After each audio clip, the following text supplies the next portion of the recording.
from the previous vlog, I think I mentioned it during designing my pieces Photoshop update. I was mainly focused on featuring my mascots more and more naturey stuff. I only came up with the idea of world building for Lilith last year. And from then, I wanted my pieces to tell a story about my characters, and while I have yet to come up with a solid story and world for my mascots, I decided to focus on the possible most closest elements that I wanted to include in the world of Lilith, Moss, and their friends. Since Lilith is a cat and my recent additional character Froyo being a frog, both in animal, nature is the best concept I have. Plants and animals are the most popular concept that artists usually go to. Aside from it's literally everywhere, a lot of people actually resonates from it. Lots of people are animal lovers, and in my country, a lot of people are pantito and pantitas. There's one thing we don't talk about selling our craft enough is how hard it is to come up with your own products and designing them. As for me, my products in terms of designing usually ranges from heavily inspired, reference, and straight from my own creative juice box.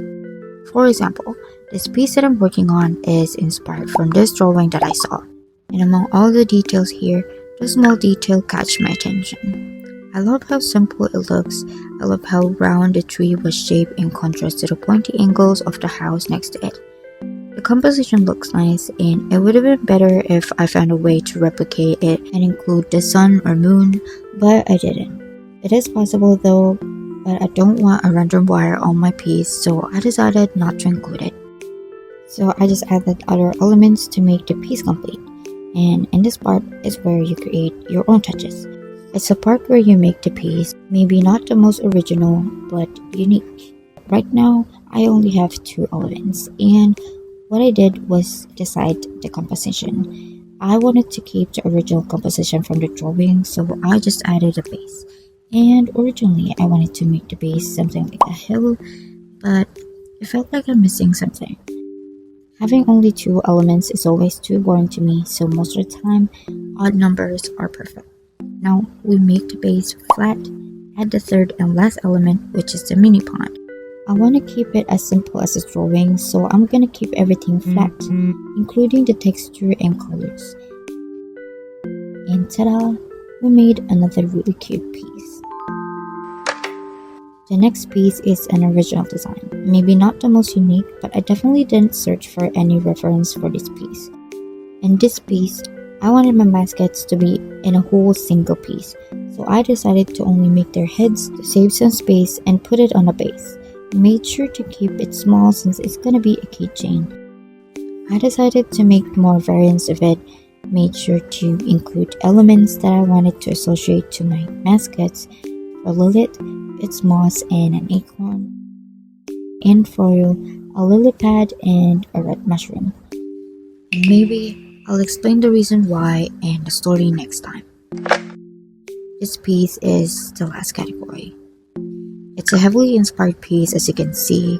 The resemblance is undeniably there. I don't know if this is considered copying though. You can call me out, but please do it gently because I'm a cry. So the concept and composition is similar, but my personal touch is definitely there. My art style is still visible, and I must say that I made this piece in the most Little More style possible. Something that I noticed from my clay artist friends is that they only look for design or concept inspirations from other clay pieces or clay artists. While there's a huge clay community to get inspirations from, you'll quickly run out of ideas and unique concepts and will end up just making another replica of a viral piece if you will only look out from the same medium.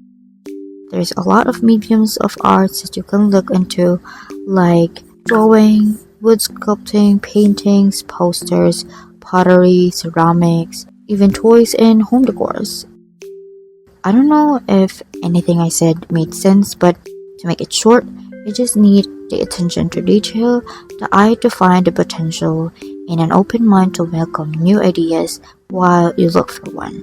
And most importantly, your own creative juice box for backup in case you failed to find a good reference today.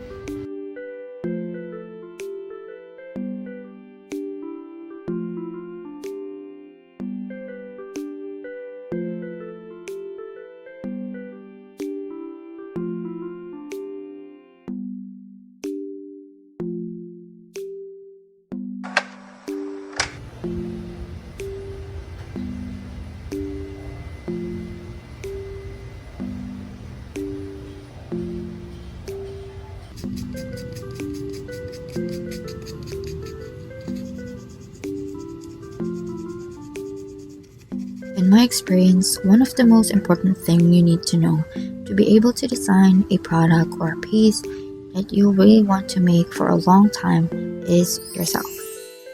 I believe artists go through multiple times of self-discovering, self-reflecting, a lot of times to dive deep into your innermost self, a lot of self-observing, noticing your little habits, little things that catches your attention every time, the colors that attracts you the most, and what kind of art you enjoy the most.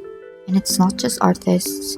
I think anyone who wants to start something that requires them to be everything and be everyone in order to finish or make something needs to go through this process of self-mastery.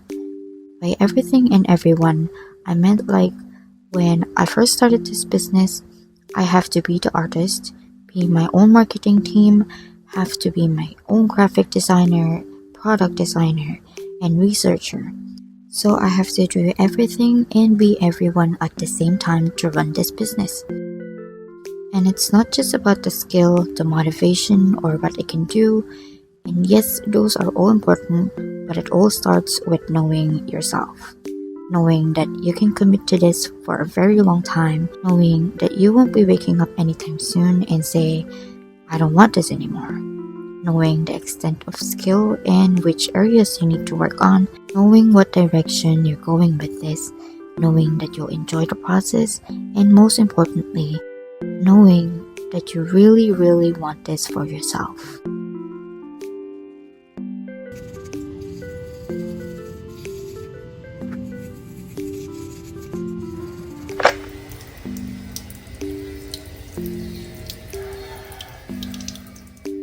Without knowing yourself enough, it will be challenging for you to start basically anything. Most artists are lucky enough to know what they're passionate about, and it's art. But a lot of people are having a hard time discovering their passion, and a lot of people I know who wanted to start a business but doesn't know what kind of business to start or have. And I know it is hard to find that very strong passion.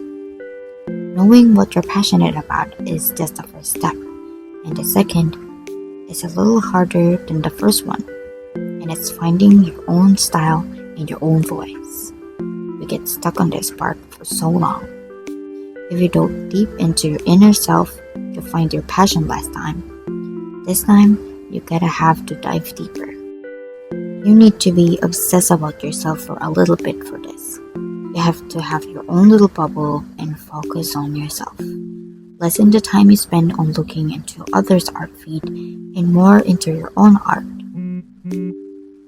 You're close to finding your own style when you see a common element on your art, either your own character, some details that you don't miss on adding in your art, or maybe it's a color that you use.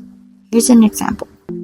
If you visit my profile, you can already see the dominant color here, a lot of red, yellow, orange, and browns. And if you look at my pieces, you'll see a lot of woods, leaves, animals, and fruits. Basically, most things that also have the colors that I wanted. I have this collection I called Sleepyheads, and there are fruits that have these faces. And I love working on these because it's fun to work with the colors.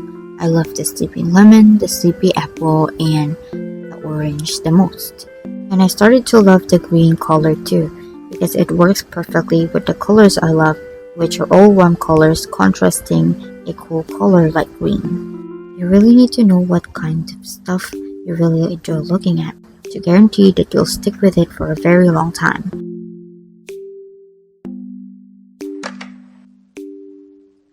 Let's talk about details. The details will play a big part on discovering your art style, and art style helps a lot as the starting point of a new design or concept. If you're doing art long enough, most likely you'll get inspo from your previous arts and make variants or series of it. If you don't know where to start, I suggest you try to pay attention to the details you usually do or make. For example, most of my newer pieces has these double lines on them. I add these two lines mostly to add a little bit of texture when a piece looks a little bit flat. Some artists aren't aware of these little habits they have because they would do it almost automatically. So, I suggest you to look at your drawings or pieces and see what's the common elements or details they have and decide whether to keep it or improve it. And think about how you can use those details more often. Another thing is to pay attention to the shapes you mostly or dominantly use. I use very roundy shapes all the time, even when I was still drawing back then. I rarely use pointy and sharp shapes since I prefer my art to look cozy and soft. Another example of a detail that I use are these dots. I apply them on my sleepyhead series and sometimes on my potato head series. It could be something as simple as these details or a grander detail. Maybe an obvious detail like faces, logo, or a brand name. Also, colors. I already talked about this, so I'm just going to show you how I use my colors. Notice how I consistently use the same shades or colors to various of pieces that I make. Your colors play a huge role on your branding and designing. So pick a color that you really love and use them as a signature color for your pieces. I only use different shades whenever I want to add a little bit of twist or maybe a necessary detail. But my signature colors will always be dominant and the same. And lastly, for now, if you have an OC or an original characters, then you're off to a great start. Most OCs carries the brand itself, regardless if you have a signature color or detail. Once the people recognize your characters, it means your brand is recognizable as well. In my case, I don't really showcase it that much yet, but Moss was the first one I released last year and people seem to like my little rock character a lot because they got sold out from my first and second art market. So your OCs is a great starting point in designing your next pieces.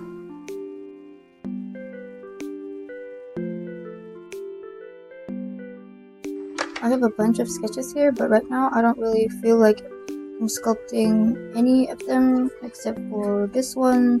But I think I am going to make a keychain, like a Tamagotchi inspired one. I already sculpted this, which is this one. So I have like a few adjustments I have to make, like how the duck looks like. Like on this sketch, I originally have like 3 smaller duckies on the pond, but I don't think I could sculpt like really tiny duckies. Kind of looks like this. Honestly, it doesn't look like ducks at all. It just looks like tadpoles. I had to make like 10 of these small ducks, and it took me 2 hours to sculpt these small duckies. That's why I hate sculpting so tiny pieces, because it's more harder for me to sculpt them, and like the details are very limited. You like the details that you can do with them. That's why I kind of just made it look like this, because I have no choice and I don't have the patience to actually sculpt like a more duck shape when it's this small. So yeah, it was pretty heavy, so I have to like scrape the inside, hollow it out so it kind of lessens to it. And also for me to save more clay, I kind of added like mushrooms on this piece because it kind of looks a little plain to me, so I added them. Before I added this, they're like completely dry, so it's kind of impossible for me to like nail this little thin metals down. So what I did was to like soak this with water and then put it like this, so this part is a little softer than the other area, and I was able to like nail the thin metals down. So yeah, that's what I did.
I'm painting the incense holder.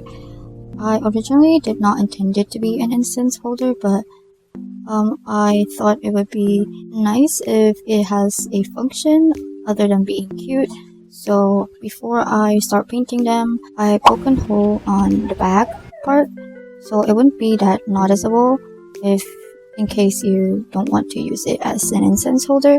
So I was deciding whether to put the hole in this area or in this area, but I ended up going here because it would not look cute if there's a random hole in here in case you don't want it to use it as an incense holder.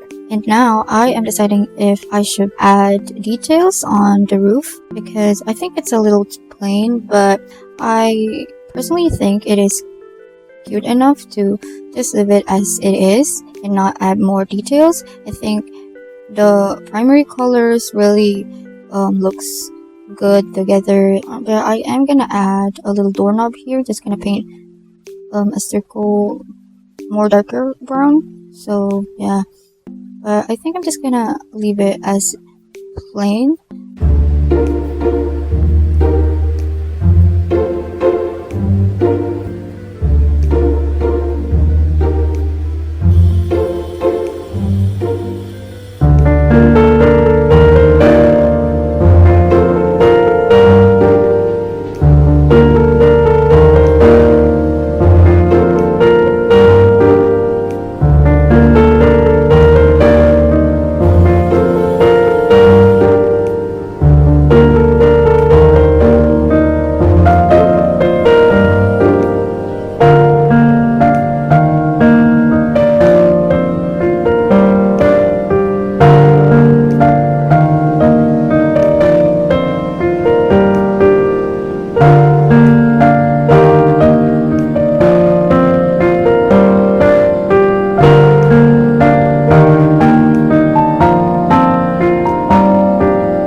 I know. This vlog should have been uploaded last weekend, but turns out there's more stuff left to edit than I thought. And also, if you happen to read my latest community post in this channel, I shared a bit of TMI there, so you might have an idea why I wasn't able to upload for so long. And if you haven't and you're interested to know why, you can check that out. Now, if you're wondering why are you hearing this voiceover, it's because I just want to welcome and thank you guys, all 1,330 something of you guys. I know it's not a huge number for some, but for me, who's not expecting anything at all, just randomly uploading here whenever I can and want, well, it felt like a privilege, so thank you. Anyway, the next vlog will be the Q&A vlog, so thank you for all who submitted y'all's questions from here in YouTube or Instagram. Thank you so much. I'll do my best to answer the questions the best way I can. And also, I just want to announce the next art market that I'm exhibiting to. If anyone cares, that is. Okay. It will be on the 5th and 6th of July at 1 Ayala, Makati, and it's an art market or art event organized by the patrons of the arts, and it's the biggest art event in the Philippines this year. That's what I heard. So yeah, if you're gonna be there, please don't be shy to say hi, cause I am. So yeah, I think that's it. And thank you for watching. See you on the next vlog. Also, happy 12th anniversary for the BTS and ARMY fam. I'm so glad that Jimin is back, and yeah, happy Festa.